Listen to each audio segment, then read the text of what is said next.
What are the habits of highly successful people? Successful people, to me, in my opinion, are not something that you naturally have. You have to develop habits that involve goals and things that you want to do and work hard at it. So these are some habits that successful people have. A lot of it is behind the scenes. In their personal lives, savvy investors compete, competent business people and A-list celebrities, if you want to call them successful people, have we have come to admire have strict routines, regimens, some stranger than others. But for example, different authors have different things. They choose to do different things with their lives, and that's what makes them very successful.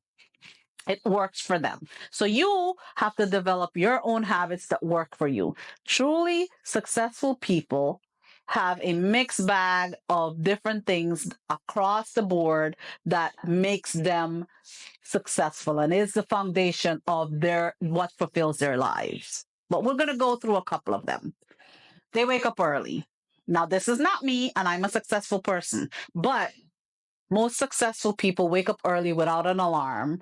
There's no day that they ever start sleeping that they waste time sleeping. They think sleeping is wasting time. Now, this might work for some people. It's great. But again, I'm going to tell you, it doesn't work for me. I might wake up early, but I don't get out of bed that early. But you want to be motivated. And one of the things about being motivated is using your day wisely. I know one of the richest men in the world, like Jeff Bezos, refuses to set an alarm every night. That's the other thing. I do not set an alarm.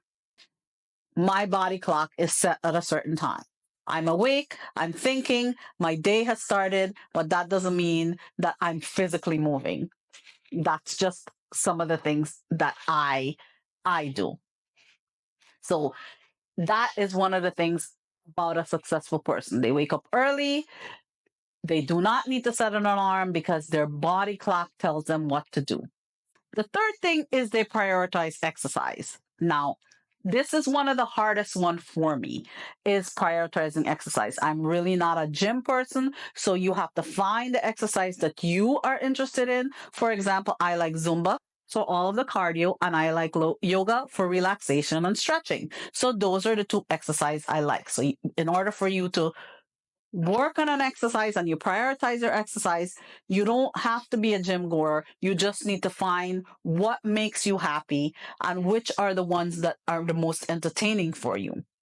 The fourth thing that they do is they take the 15 to 20 minutes and they self-focus on what they're thinking of for the day is. They want to make sure that they're breaking into this. My 15 to 20 minutes that I take is the first thing I do in the morning.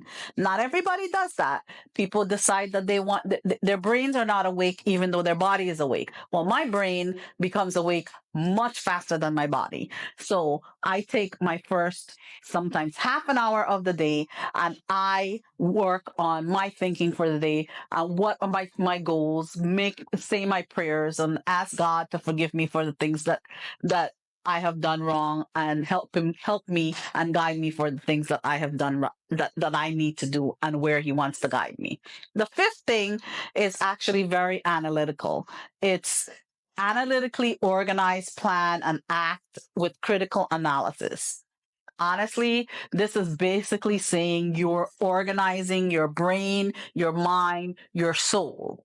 If your brain, your mind, your soul is organized, then you are ready and focused, and you can work with your daily tasks, and you can do what you feel right. You're able to confront the hurdles that you face once you're organized. Planning is instrumental in all successful stories.